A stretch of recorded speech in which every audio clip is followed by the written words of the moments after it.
Think with me about these two scriptures a moment.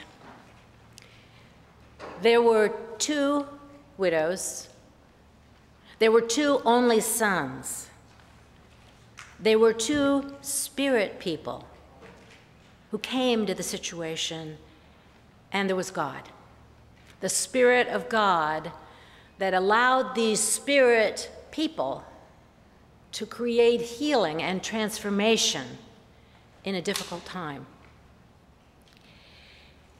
We could talk about miracles. These are miracles, aren't they? Miracle stories. I think it's more than coincidence that they're so similar. That Elijah in 1 Kings tells him a miracle that is so similar to the story of Jesus in the Gospel of Luke. Perhaps it's not coincidence that this story is told again in Jesus' ministry. I think the writer of Luke wants us to know that Jesus is the new Elijah, the one that all the Jewish people loved and told about for generations. We could talk about miracles, but I'd rather talk about what it means to be a spirit person, what it means to bring God's Spirit, to a particular moment and to a particular person in need. Elijah the prophet, he was a prophet. He was the mouthpiece of God, and he says things like, "Do not be afraid." That's the language of the angels in the Bible. Do not be afraid. This is a message from God. This is God's Spirit coming through Elijah to a widow in need. And he provided for her meal in the jar and oil in the jug so that she would have enough to eat. And she revived her son who was dying in order that he might be with her and provide for her. Both stories, it's interesting, take place at a gate outside of the town. And a gate is such a wonderful metaphor. It's a wonderful place of opportunity and opening. The gate separates the town from the wilderness. The gate also separates the community of life from death and burial outside the gate of the city. And it's also in the flow of the narrative simply a separation between this story and the next story, and the next story that will happen again at a gate. Because our Bible is really a series of stories that bring God's healing, God's Spirit of healing to situations in need, situations of oppression, situations of poverty. Spirit people are people who look for those openings. They're people who look for that gate where there is a need and there might be an opportunity for transformation and healing. Spirit people operate out of compassion, love from God, and compassion for the needs of others, loving God and loving neighbor. That's what this story is about. You are a spirit person. You, every one of you, is a spirit person here. You're a spirit person whenever you bring God to a need in love and compassion. For example, you're a spirit person when you drive high school young people on Sierra Service Project. You're bringing God to them that they might know that in God's love we serve others. And that love is passed on in Indian reservations as our young people repair homes and help people make new lives. You are a spirit person when you visit a nursing home and you spend time with people who are on the edge of life and you bring God's Spirit to them. And you are a spirit person when you come with a meal to someone's home, someone who's having a hard time, and you come to the door and it opens and you're at that moment of God entering a needy place, a place where there's going to be healing and transformation. Our Methodist heritage gives us these two main points, loving God and serving our neighbor. We love our neighbor by providing that spirit and embodying it and bringing it to a situation of need. We open a gate and offer compassion. Sometimes our compassion is in the form of infant clothes and supplies that we provide to Highland Hospital, to babies who don't have a layette ready for them when they go home.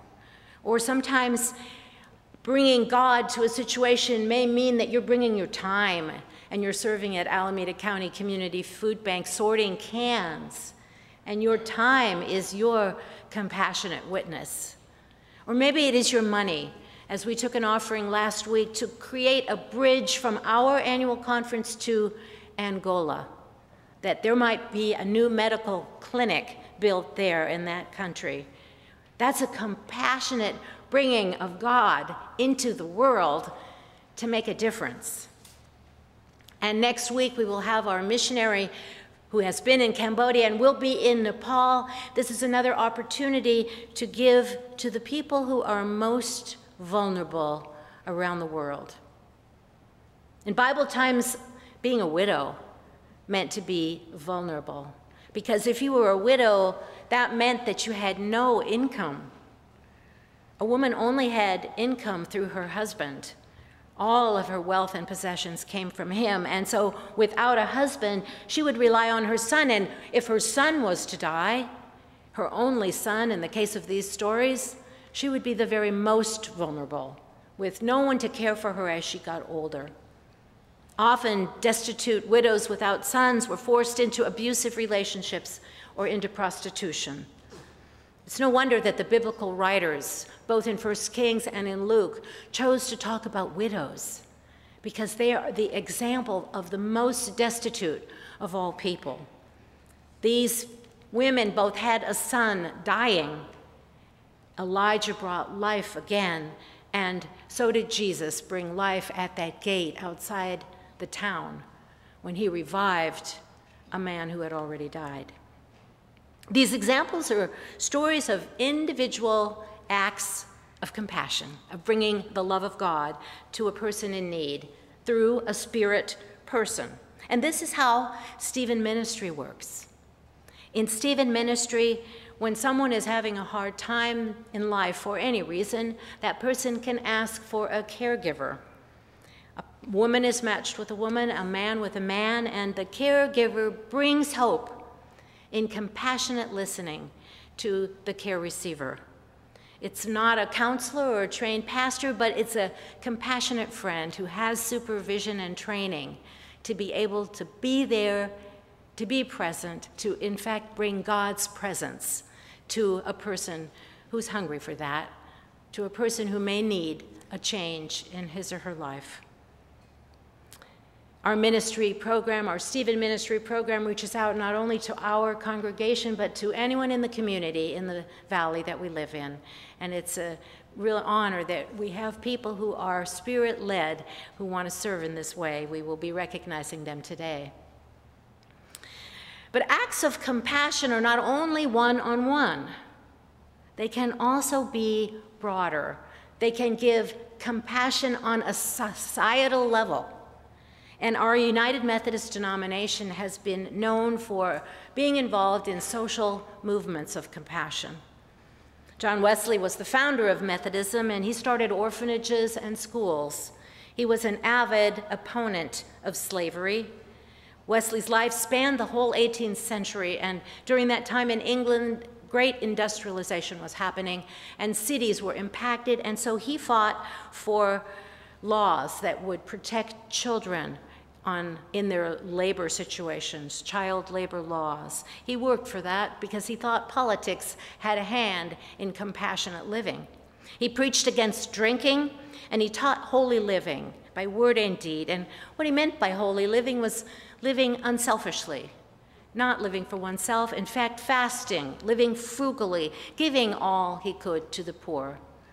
John Wesley is known for saying, "Make all you can, save all you can, and give all you can." Wesley began a Methodist tradition of witnessing. We are to stand up for others. We are to represent those who cannot represent themselves in issues that need compassionate care. Sometimes compassion takes courage. Our mission as a church, the great denomination, the United Methodist Church, is to make disciples of Jesus Christ for the transformation of the world. Nothing less. That's our mission, to change the world. We have a document that we call the Social Principles. Every 4 years it's revised at our general conference, and many of you will remember we had Randall Miller as a guest speaker in January 2012 because he was elected to be a delegate to general conference from our California-Nevada conference, and he spoke here and we had a meeting afterwards in the fellowship hall. He talked about the issues of concern at that general conference in April of 2012. And our social principles are gutsy stands on some issues. Not everybody agrees with all of them, but the conviction is that if we are United Methodists, we need to take a stand. We need to discuss issues, even if they're difficult to agree on. And we need to then witness to our understanding of what it means to be a compassionate caregiver in this world on a social level, on a global level. One of these controversial issues in the United Methodist Church that the church has taken a definite stand on is the death penalty. A group of United Methodists were going to go and protest the use of the death penalty at the state capitol, and some of the others in the church weren't so sure about this, and they expressed reservations about standing up for something so controversial. But a woman stood up in the group at the local church meeting and said in a strong, clear voice, "We're United Methodists, for heaven's sake. This is our church at its best." And Bishop Williman, a well-regarded bishop in our church, said in response to this, "For heaven's sake, indeed." We use the word witness in a twofold sense. To witness means to have seen and heard something. To witness also means to testify to having seen and heard something. United Methodists, following in the train of John Wesley and many courageous leaders who have followed him, have witnessed the advent of God into human history through Christ. Witnessed the power of God doing good things for the poor and the imprisoned. Therefore, we witness to the world, in word and deed, personally and institutionally, individually and collectively, spiritually and materially, to the love of God in Christ. We are United Methodists for heaven's sake, as well as for the sake of our parish, which is the whole world. What a quote. That's from William Williman, a bishop of the United Methodist Church. This tradition of witness as a form of compassion we've seen in our church. We've seen it in the last century in the civil rights movement across the country, where church leaders, pastors, and laity have marched and protested and made change happen. Compassionate love in action. And we've seen it in California when the farm workers needed to unionize for fair treatment here in California. We're seeing it now. We're seeing it particularly in Nevada, an example of people banding together, Methodists working with other church groups to stop sex trafficking.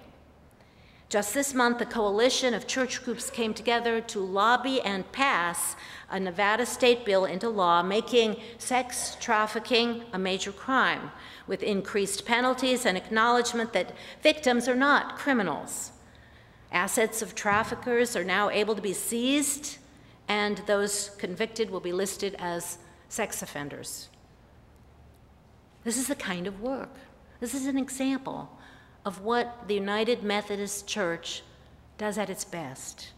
United Methodists involved in bringing God to the structures of society to make a difference so that the most vulnerable might receive compassionate care. And the tradition continues. I believe we will see our church becoming more inclusive of the LGBT community. I believe we're moving in that direction slowly with setbacks. The United Methodist Church isn't there yet to allow lesbians, gay men, bisexual, and transgender people to be ordained and married if they wish to be in same-sex marriages. The United Methodist Church is not in agreement on this issue, but our history points in the direction of compassion. Compassion for all. And all means all. Branch Rickey was a baseball coach for a United Methodist college, Ohio Wesleyan University. My uncle was a chaplain there for many years. I've been there in Delaware, Ohio. He was, Branch Rickey was there in the very early part of the 1900s. And he had his team, and they went on a road trip, and with him on the team was the one black player who was a catcher, Charlie Thomas. Charlie Thomas was denied a room at the motel on their trip. Well, Rickey talked the desk clerk into letting Thomas sleep on a cot in his room. But the humiliation and the injustice haunted him. 41 years later, Rickey decided to do something about it. And I know if you saw the film 42, you'll remember when Rickey, then general manager of the Brooklyn Dodgers, played by Harrison Ford, is looking through files to see which black player to bring onto his team, and he picks up the file of Jackie Robinson and says, he's a Methodist, I'm a Methodist, God's a Methodist. We can't go wrong.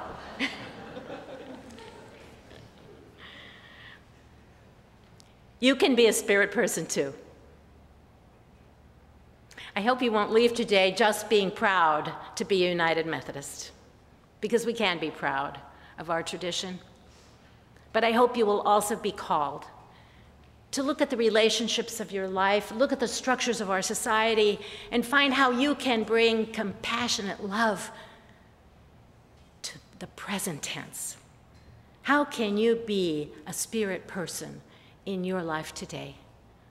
Amen.